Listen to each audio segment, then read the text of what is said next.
JD Talking Sports. There he is. This is David. David, how are you? I'm doing well. How about you? I'm doing fantastic. I'm so excited to have you on JD Talking Sports to talk all things about. Do you say the Motor City, David? Absolutely. Oh, all right. I was afraid that if I said it, I was going to be in trouble for saying, the Motor City. But yes, okay, great. This is all fantastic stuff. All right. Yeah, looking forward to talking to you. All right, me too. A friend of Milton is a friend of mine. Well, likewise, my friend. So let's get into it. Now, are you a season ticket holder for the Lions, or you just go to games? I am a long-time season ticket holder. Trust me, there were many years where I said, "Why the hell am I doing this?" But have stuck with it, and actually grew up going to games with my dad, who was a season ticket holder for a long time, and his dad was a season ticket holder before that. So the family's been going for decades and decades. Oh my God! Wait a minute. So before Silverdome, it was Briggs. What? Right? Yeah, it was actually Tiger Stadium. In fact, when they won their last championship in '57, I think it was called Briggs Stadium at the time, but it was what became Tiger Stadium. Oh, okay. Interesting. Okay. So, Tiger Stadium before. Good to know. Tiger Stadium before. So, yep, lots of losing until this year. So.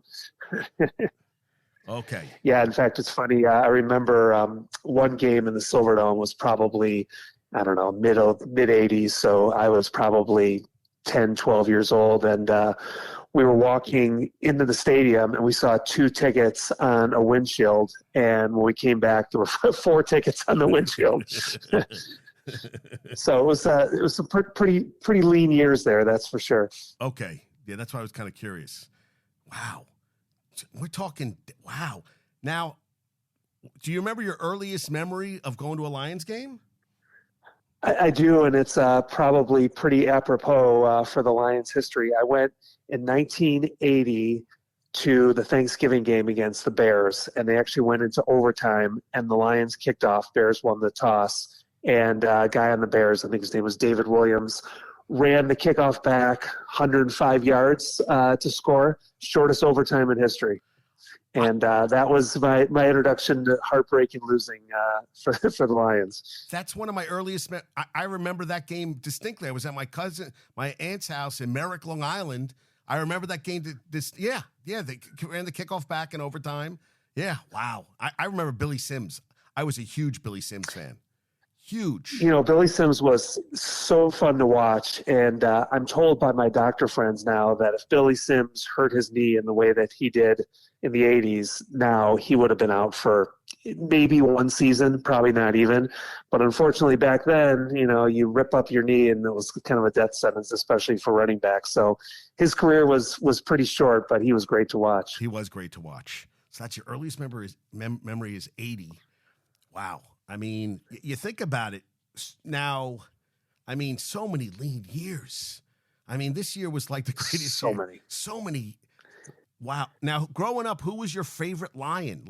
Who was your favorite Lion player? Yeah, well, I loved watching Billy Sims. I mean, he was there basically when I started watching. And then, obviously, watching Barry and getting to watch Barry in person so many times, and I probably watched 95% of every carry that he ever had, maybe close to 100 between TV and in person, and watching him was just such a treat. And I think all of us just felt so bad for him that he was so incredible and never had a chance to really get to showcase it in the postseason, other than having one postseason victory in the 91 season. Wow. Right. 91. To think about it, that you had that great game against Dallas, and then you went into Washington and got destroyed. And that was sort of it. Yeah. Right. And I've seen a clip. I don't remember this from the time, but apparently there's a clip of Summerall and Madden saying that both the Lions and the Redskins were going to be the two teams of the 90s, and watch out for these teams, and they're going to be back. And ironically, neither one of them were back. So I guess in the NFL, you never know. Yeah, you're right. You never, like I think about that. Marino got there. Marino got in his second season, went to the Super Bowl, second, third season, and never got back. And Sanders, right, that was it. That was it. And did you watch the Bye Bye Barry doc on Amazon? I did. I thought it was great. I really thought it was great.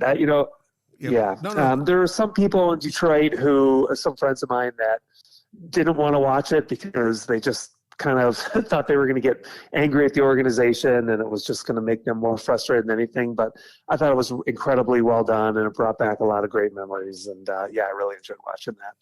And I'm done. He flew to London after he went to London. And like everybody kept thinking, I remember San Francisco at one point and he just was like, no, I'm done. I'm good. Yeah. And I don't know if you remember that his dad loved the spotlight, unlike Barry, his dad wasn't talking. His dad would fuel rumors for probably 2 or 3 years afterwards. I think he's going to come back. He's interested. He wants to just play somewhere else. I think the truth is it was never true. I think Barry was done for whatever his reasons were at the time, and he just mentally moved past it, and he wasn't ever going to play again. So I didn't. You're from Detroit, so I don't remember. You say Detroit. Did they say Detroit? Like I don't want to. I think either one. Yeah, okay. We'll take it however we can get it. Yeah. But the thing was, he could have got the rushing title, and he's like, I'm good. Like this, didn't care about any of that stuff. Like left trophies at friends' houses. Like none of that mattered to him. I really wanted to get into his training. That's what they never got into, and I'm fascinated by it. What did he do? Like how did he get himself in? What did he do? Workouts, all that kind of stuff. And then he go to any of that stuff. And I kind of was like, what did he do? Because you heard about Peyton running the pills, you heard about Jerry Rice, running through the mountains and all that crap. But I was kind of like, what did this guy do? Because he just looked like he could run forever, and he had the biggest goddamn legs. Right. He had huge legs. Yeah. That never really came out. I can tell you one thing that he didn't do is he definitely didn't train with other players because he was always a little bit of a loner, just sort of did his own thing. And you're right. He had a chance to win that rushing title, and they came over to him and said, "You want to go back in?" And he just said, "Nah, I'm good." And that's kind of the way that he was about everything. If they interviewed him and asked him about certain players and if he was excited to play against a certain guy or worried about playing against a certain guy, most of the time he didn't even know who they were. He didn't follow football, didn't really care, which is funny now because now, and I think he's on the Lions payroll, so maybe there's a reason he's doing this, but he's constantly posting about the Lions, about the NFL. He's at games, he's out in the community. So he actually has a much different post-playing persona than he did as a player. Oh, see, I don't even follow him. It looked like fans really were pissed at him at then. But how do you stay? And he's not a guy that you could stay angry with because he wasn't that kind of guy. And they didn't. No. And they didn't get the players around him, right? Now who was the G? Was Schmidt was the GM? Right? Yeah, so they have been plagued really until now with never having a really quality GM with any sort of pedigree. So for years and years, the GM was Chuck Schmidt, who was a friend. Actually, before that, it was a guy named Russ Thomas, who was a friend of Bill Ford, the owner, William Clay Ford, and who allegedly helped him get sober. And so he basically took a guy that he trusted and made him GM, but he had zero NFL experience, zero, I think maybe sports experience. And then he was followed by another guy that was more kind of like a business guy. And then the Matt Millen experiment kind of blew up. And so they really didn't have anyone in that position who was qualified at all. And I think when Barry was playing, they talked about it a little bit in that documentary, they let a lot of guys go and took flyers on a lot of guys who didn't work out, and it was just really poor mismanagement. But David, the thing that blew my mind is that that Moon and Montana wanted to come play with him, and Schmidt was like, "Nah, they're not. They're over there." And I was like, "Oh my God, I didn't know that. I didn't know mind-boggling, right? Mind-boggling. Yeah. Oh my God, because I was going through because I wanted to be a little prepared because in the respect that you're the guy. I remember Eric Hipple. Now Eric Hipple had did he have a bad? Did he pass? Didn't he have a problem once he stopped No, playing? he's actually he did. He actually was in jail for a while, and I can't remember why, but he's had a lot of personal problems. But he's still actually around. He comes